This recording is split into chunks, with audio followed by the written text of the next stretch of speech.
flat side right here, and then round and round.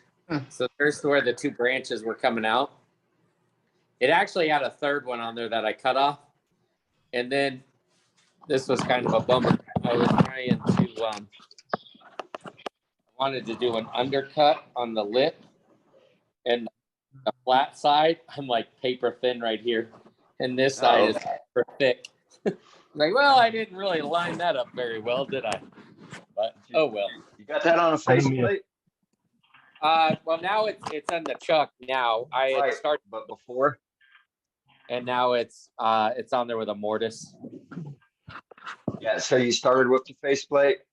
No, I started with a worm screw on this one. Oh, okay. But it was a really funky shaped piece of wood. There was no like real center to anything. It was some guesswork. Gotta get you to start turning between centers. That would allow you to change course real quick. Yeah, and this one was small enough. I easily could have. And I didn't take any pictures of this one before I started because I was like, it's just a little piece I grabbed off the shelf and thought I better turn a crotch tonight real quick. And then that's what happened. Doing it live. Doug, go ahead and turn that out to where that thin side is gone. Yeah. And then get your final, and get your final thickness on the other side, and that'll look cool. Well, it'll pop through. I'm telling you, it'll just bust out. Yeah, I can hear the thump on it when you click it. Yeah, I can read the newspaper through it. Thin, but this side's ridiculously thick. So. Yeah, just turn it out and get your thick side, to your proper, 1/4 inch, 5/16, whichever. And turn, that way that thin side turns out. It'll look good. I'm not sure I'm following you because if I put the tool back in there and make a hole in it, material off, it's just gonna poke a hole right through it. Well, just keep turning. So you turn that thin side out. That thin side's gonna go away. Yeah. Oh, and it'll just open up. You're saying. There you go. Okay, y'all keep in mind he's an ex-Army guy. You got to go slow with those directions. Hey. I mean, I'm not saying you got to write it in crayon for a Marine, but for an Army guy, you still got to speak slower. And for the Air Force, we'll just watch it. I was trying to talk slow, Doug. I understood it, Doug. That's pretty bad. Hey, Brenda.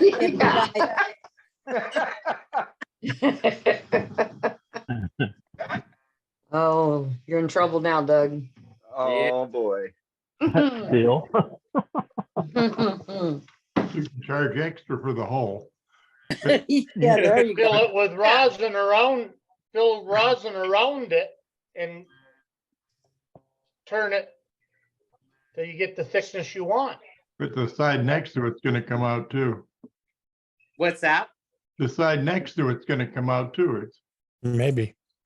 Yeah, this one's really thin, and these are all pretty thick. There's still a lot of material around here. There's probably a good 1/2 inch of material all the way around. I've gone as deep as I can go because I put a mortise in there. I couldn't go super deep. But turn that till the side comes out. Let me ask a question on that. If you were to take that flat side and smooth it real smooth, and then get a different type of wood, say like a black walnut, and glue it to it, and then try and return, would that be dangerous by it flying off as you get thinner? Or just, I'm throwing out an idea, just curious. well, as long Once as you turn through the main, once you turn through that mesquite, the black walnut's got nothing to secure it to. yeah, you'd have to have a good glue joint around the rim and then know exactly where you're taking it off because there'd be a window essentially. get a new piece of wood. Right. Oh, man. But I hear want to it go. grows on trees. You know what? Just for fun though, I will. I'm gonna stick the tool back in there. I'm gonna do a Dane said. I'm just gonna turn it. We'll see what happens. Hey, Doug? Boy. Yeah. Take a little off the outside, sort of to even it up a little bit more, and you won't have to take it out from the inside. That's an idea. Yeah. Yeah, because they're protruding way further than the flat side is. Hence the reason why it hasn't been turned at all. There you go. That would make it thin without Yeah. making a hole. Then it'd be a smaller bowl, I guess. Mhm. Well, yeah, Yeah. the inside wouldn't be any smaller than it is, though. And you wouldn't have a hole. Yeah. Let's make a hole. I'm gonna make a hole right now. So do you want art or do you want a bowl? Let's put a hole in the bowl. Put a hole in the bowl. Let's do it. Wow, an impromptu demonstration. And you notice he put his dust mask on and his face shield. Yes, I did. Yeah, but did he take off his watch and ring? You know what? I do have a ring on, Oh, but it's rubber. Ah, okay. He had me for a second. See, Yep. I know. like little Billy do on one of my job sites. He got his tattooed on. All it took was almost removing his finger to go there.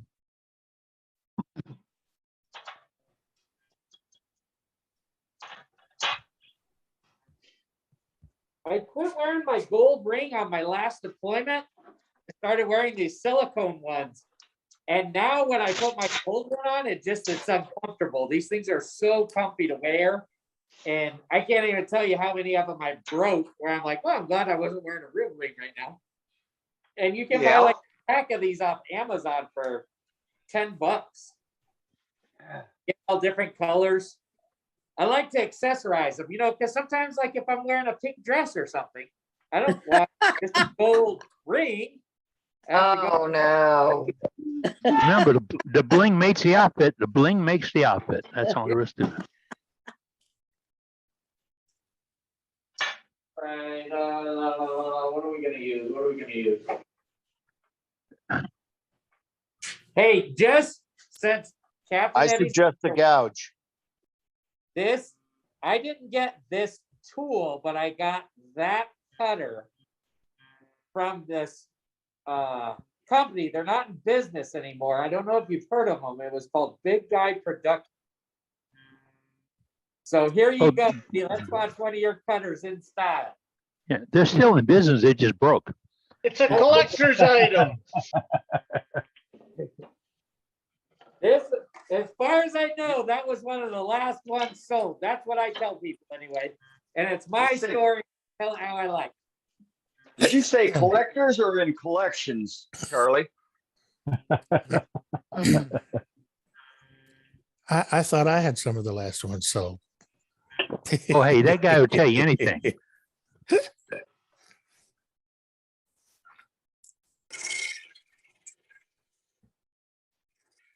I love it when the shrink asks me, where do you work? Cindy says, we have our own business. He said, how's it going? We closed it. No, really. Yeah, really.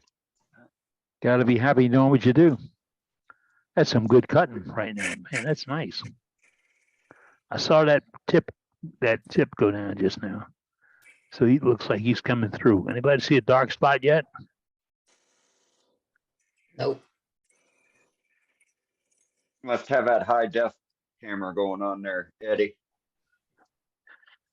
High def cell phone? Yeah, yeah. I'm just remembering my knuckles the last time I turned a live edge piece. Oh, Yeah, you got to be kind of brave. You got to know what that tool rest is your guard. yeah. It's Gotta a have your- good it's gotta a have good your thing I hand have on the good other side. calluses. Got to have your hand on the other side of the tool rest. Yeah, but on that right side, depending on how small the vessel is, those knuckles are getting awful close. Yeah, yeah, I know. Once again, I've made that brush. yeah. But hey, Having Look at that. Parfix 3408 in the shop helps a lot because it doesn't hurt when you super glue the cut. That's right. It sure does. It's a big help. Unless you Must use have been the thicker than you accelerator. Yeah, it don't burn at all. Put that accelerator on, I bet it will. The Star Bond, that Don't use burns. accelerator. Ugh.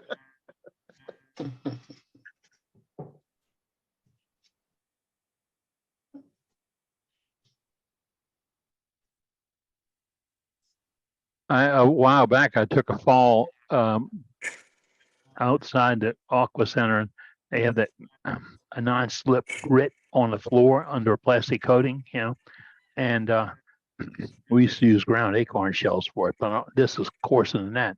And I tore my knee up, and the first aid guy comes up, looks at it, wipes it off a little bit, smears some 3408 on top of it.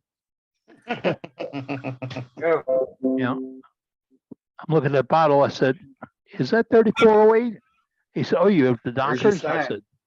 I said, "No, I'm with the no wood turning group." That's I said, Brenda tells you if something's wrong with it, Brenda says put 3408 on it. It's okay. Best there is. Instead of rub a little dirt, wipe a little 3408. There you go. I usually use Well, the you- 3408 to hold the dirt in. It helps. That helps for clotting. Remember when you were a kid, you spit on it and rub some dirt on it and hope it doesn't get all over your Uh-huh. clothes? That's it. I know, but Doug needs to stop playing with that hole and get busy. It's there. Don't get them started. You Man, gotta why go would you get 'em blind if you started? keep playing with Putting it. your finger in that hole. I have a question for.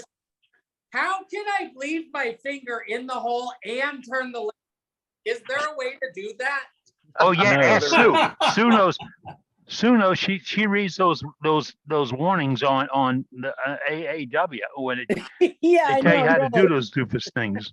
So can I adjust my tool rest while I play this movie while it's inside the bowl? Is there a proper way? Yeah, you Go can for do it. that, but only one time. And we don't want you watching. Have a hole on the other side of the bowl too. Yeah. We just don't want to see the carnage. But I bet it would leave a nice crimson streak. Oh, you're not I kidding, bet man. it would too. Bet it would And it won't too. come out with bleach. Plain box elder. Yeah, we could call it that. We had they have one of those wood shows that comes to our area every so often. And they hold it in a big convention center, right? And we would always get a booth with one of the other clubs in the area. And one of our members was a very enthusiastic demonstrator there, but he never got out of there without leaving some personal color on a piece or two. Oh It's my like, Ray, goodness. stop doing that. Start with black walnut. Start with black walnut and end up with box elder. Bloodwood. Yeah, bloodwood, right. Cream and birch wood, that's what it would Crimson be. embellishment. Crimson embellishment. Natural colors. We had a guy that some members of the club called the professional turner, and we were doing that wood show thing. He got hurt 3 times in one day. Oh gosh. And Part of his I gimmick. don't know, but I'm the one that had to say the stupid thing like, okay, who certifies anybody to be a professional? It's like having your work critiqued. Yeah. That's such a freaking insult. Pardon me. If they pay you to wood turn, then you're a professional, and that's the only touchstone that matters. Just like how do you know if your piece is any good? If somebody pays you money for it. That's Yeah. That's one way to look at it. Doug, sand the it's- hole, turn a lid, and it's a birdhouse. There you go. Is Bob with us? Is Bob with us tonight? No, I haven't seen him sign in yet. no. We have to save that one, Bob. we have some gallery we're going to be showing in a few minutes. We're letting Doug Rowe, just for you folks, he's going to blow this piece up right here live on the camera tonight. Yep. No It's pressure. It's a tree crotch that he's working on, and he didn't get it quite centered up right. And in the future, we're going to, in the future, we're going to have a couple of meetings that will cover things like how to hold it so you can turn it. Remember the rule, if you can hold it, you can turn it. And last week we were talking about turning jewelry or neck pendants or bottle stoppers or something like that. Some smaller work that turners who have smaller lathes or novice turners who don't have a big lathe, one way or the other, how they can hold the pieces. Well, sit down and think about it, and you can probably hold a bottle stopper 6 different ways, and it still comes out to be your bottle stopper. And you don't use the mandrel for any 6 of them. But we're going to have some demonstrations regarding that, how to hold stuff and get it turned. And we're looking for members to offer to be into this. Now, it won't be an hour demonstration for each member. We'd like you to get prepped and show us what the rig is and how it works. And we'll go to the next person and let them do that right on down the line, because it's like opinions. We all have one. We all have an idea for them. None of them alike. I think it'd be a good demonstration for novice turners or for turners who's just gotten set in their ways. If you're set in your way and you said, Dane told Doug earlier, learn how to turn it between centers. Well, Doug is not a great fan of turning between centers, so he goes the other way. Okay, is there another way? We got the series centers, we got on a bolt. How else will we hold it? If you watched Hannes Mikkelsen turn a cowboy hat, I did 15 years ago. That's why I learned it from. If you saw what he did in the beginning, you would want to leave the room. You would not get behind the screen. You'd want to go outside and watch on the camera. He did it an absolutely friction chuck. Absolutely. And I'm talking a good size piece of wood, 88 pounds. But that was a technique he developed, and that's how he felt best doing it. And he does really good hats. But you see, he adapted to what he could use and how he could use it. So I'll brag a lot about using a vacuum chuck to do everything. If you got a good one, if you go to Harbor Freight and get a really good one, you'll be shocked at how well it holds and how versatile it is. I love it. I was watching something on NASA the other day, and the guy says, we had up to 35, 40 pounds of vacuum. You can't go to 35 or 40 pounds of vacuum. But if that made him happy, it was all right. Maybe it was a Hoover. One of them old ones, Boy, my folks had one you could spray paint with. Remember that? Yeah. That was a Kirby. My grandmother had that attachment. Yeah. Kirby, yeah. Yeah. Just sharpen your knives and fumigate the closet. Dad did everything. Yeah. One summer, my dad showed us how to spray these roll down bamboo shutters that you put out in front to keep the sun off your porch or whatever. And he showed us how to spray his. And then he told all the people in the neighborhood, my sons do that. You want them done? Bring yours over here. They'll do it for you. And we thought, that's a good money maker. Nope. Ed met my dad. If it was a money maker, it wouldn't be for us. But we painted probably a dozen of those shutters over the next couple of days. That wall of that shop, 40 years later, was still bright green. A nifty tool to play with. I painted a motorcycle with one. Didn't come out pretty, but it painted. All right, let's see. Doug, when you get up to speed, what kind of RPMs you spinning? What's that? When you're up to speed, what's your RPM? Here, let me turn it back on. I'll tell you. It was right around fast. Right around fast. Okay. About Those $2,000. numbers are so critical. 1543. 1,045. 1,045. Oh, that's not bad. That's not bad. We can go faster. You want to go faster? Yeah, go to No, 2. You pick the number. I'll make it go that fast. 2,000. As long as Let's- you don't need We need to, 3,500. we Go need to to change 2,000.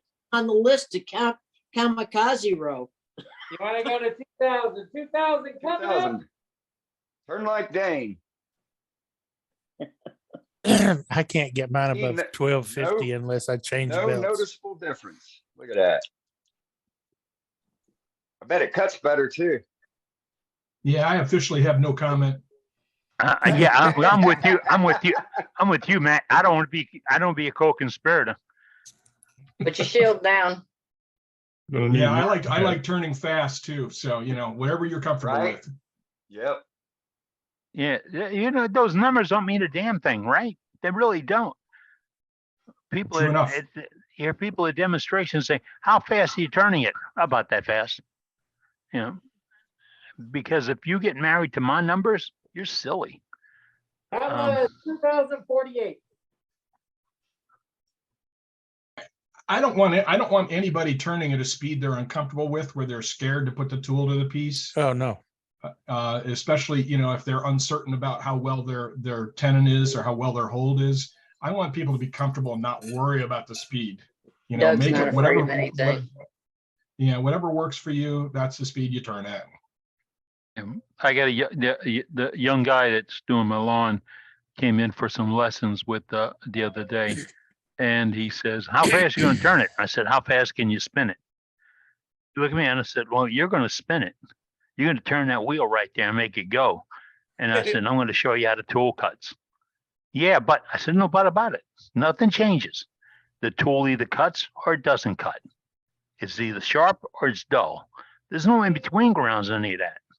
So you can bring down a 1 RPM. If you need to learn how to make a tool cut, get your brother-in-law, your neighbor, your other wood turner to just turn that flywheel for you, and you watch the tool cut. And a lot of your problems will go away the minute you do that."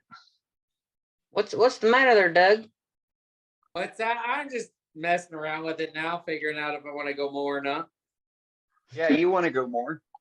I'm telling you, just turn a lid for it and it's a birdhouse. But we're going to keep the ridge right here, so I Open up that whole side. Take a Dremel and cut the rest of it out then. It's already a yarn And leave ball. your Yeah, I and was leave thinking. your the white same. cambion. Let's see. I don't want to lose this bark right here either. So I think I might be at the point where I'm going to call it. Yeah, so just take a Dremel and finish cutting out, the bottom portion of that thin side, but leave your yellow cambion. Yeah. That would look really good. Chuck it up in that hole. Do the sides. No.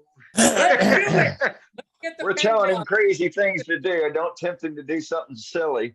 Oh, but they're tempting them. They are tempting them. I know, right? Heather said her cherry crotch didn't go any faster than 650 RPMs because it wanted to fly and be free too many times. You know, Doug, if you sanded that thin side flat enough, you could put it on a glue block and turn it again on the other way. That's it.